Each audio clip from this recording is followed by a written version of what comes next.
Welcome to Chillin' 101. We hope this video helps.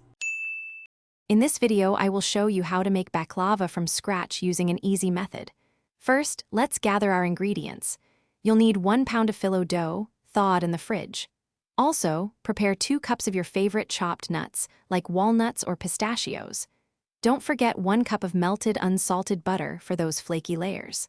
Finally, have 1 cup of sugar and 1/2 cup of water ready for our simple syrup. Now, let's assemble our delicious baklava. Begin by preheating your oven to 325 degrees Fahrenheit. Take a 9 by 13 inch baking pan and generously brush it with melted butter.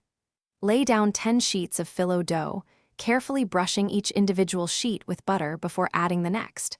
Then, sprinkle 1/3 of your chopped nuts evenly over this base layer. We're almost there. Repeat the layering process 2 more times, 10 buttered phyllo sheets, followed by 1/3 of the nuts. Finish with the final 10 phyllo sheets, ensuring each is brushed with butter. Before baking, use a sharp knife to cut the baklava into your desired diamond or square shapes. Bake it in your preheated oven for about 50 to 60 minutes until it achieves a beautiful golden brown color. The final touch is the sweet syrup. In a saucepan, combine 1 cup of sugar and 1/2 cup of water. Bring it to a boil and let it simmer for 5 minutes, then remove it from the heat and allow it to cool completely.